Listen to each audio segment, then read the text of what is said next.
안녕하세요. 세종몽땅부동산의 정진숙입니다. 오늘 5월 11일 월요일에 보도자료가 배포된 거 아시죠? 실소유자 중심의 주택 공급을 위해 주택의 전매행위 제한 기간을 강화하였습니다. 저희 이거 멘트 뜨고 그러면 저희들이 처음에 진행했던 게 뭔지 아십니까? 다들 아닌 데가 어디야? 그게 첫 멘트였습니다. 이렇게 수도권과 지방광역시를 소유권 이전 등기 시까지 분양권의 전매행위를 제한을 하겠다. 전매행위를 제한을 하게 되면 6개월 이내 기존에 이제 그 공급되던 민간 택지 같은 경우는 6개월 이내에 공급되던 것들을 소유권 이전 등기 시까지 강화를 한다는 건 전매를 제한하겠다는 의미가 가장 큰데요. 사실은 뭐 광역시들이 전매 기한이 6개월 내지는 1년으로 넘어가지, 이제 공공택지는 1년이었잖아요.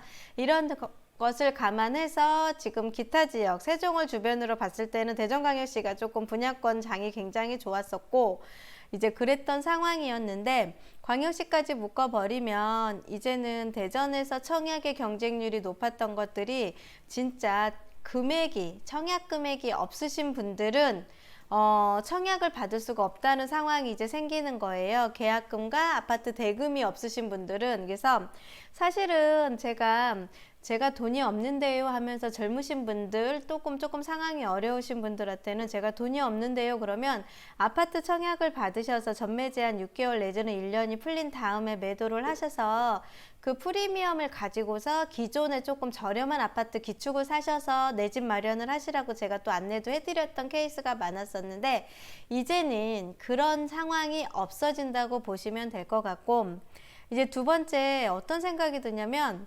그러면 그 전에 분양했던 분양권들은 과연 어떻게 될 건지가 관건이 되는 것 같아요. 만약에 예전에 조정대상 지역처럼 진행을 했다 그러면 기존의 분양권들 같은 경우는 뭐 어떻게 되겠다, 이제 그거는 아닌 것 같아요. 그랬으면 벌써 여기 안에 떴을 텐데 그거는 아닌 것 같고 올 8월에 정확하게 이제 주택법 개정을 해서 시행령 개정을 완료할 계획이라고 하니까 이제 9월 달부터 8월 말일날 시행령이 개정이 되면 9월 달에 어떠한 행위가 어떻게 제한이 들어갈지에 대한 관건으로 많은 분들이 궁금해 하시더라고요.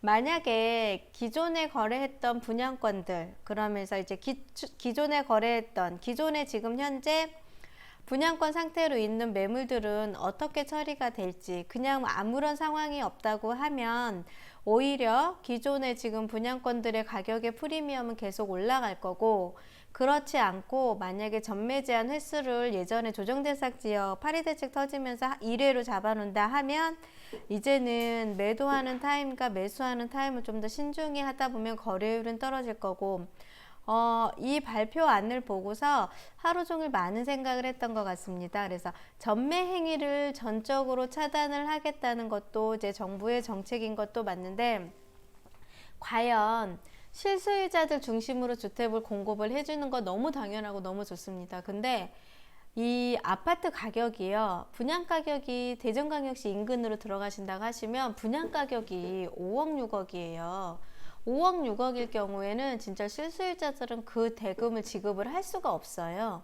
그 대금 지급을 할 수가 없는 분들은 그나마 청약통장을 활용을 해서 재산의 기반을 만들 수 있게끔 그 프리미엄을 받아서 그 받은 돈을 가지고서 기존의 기축에 한 3억대 있는 아파트를 매수를 할 수 있게끔 그렇게 컨설팅을 해드렸다면 과연 실소유자들은 이 개정돼서 만약에 청약을 당첨을 받으면 등기를 쳐야 되는데 소유권 이전 등기를 할 수 있는 부분이 없다 보니까 아마 개정안이 그 실소유자 중심의 주택 공급이 아니라 실소유자들이 아예 청약의 기회를 생각을 안 할 수 있다는 반대 의견으로 좀 많은 생각이 들었습니다.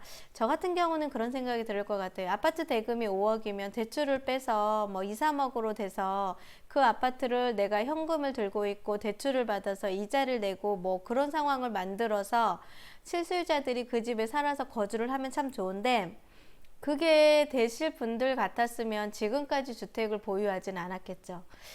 부유를 못하진 않았겠죠. 그러다 보면 제 생각에는 이 실소유자 자체들한테 과연 공급해 줄 수 있고 당첨 확률이 높아질 거로 예상을 된다면, 예상을 시켜서 주택 공급을 하겠다고 하면 분양 가격이 저렴해야 되지 않으면 실소유자들이 사실은 그 집을 청약조차 받는 거를 엄두를 못 낸다는 거죠. 당첨되기 전에 가격에서 먼저 부담이 되고 청약 금액이 분양 가격이 높아진 상태에서 분양 가격이 높았는데 내가 5, 6억으로 아파트 주택대금을 지급할 수 있는 부분도 없고, 대출을 이용을 한다고 하더라도 대출 이자를 감당할 수 있는 부분이 없는 사람들은요, 사실은 청약을 신청하는 것 자체에 엄두를 내지 못할 것 같다는 생각을 좀 해봤고, 만약에 8월 달에 주택법 시행령이 개정이 돼서 완료가 됐을 때 기존의 분양권들이 어떻게 처리될지에 따라서도 많은 분들이 지금 관심을 갖고 있는 것도 맞고, 두 번째가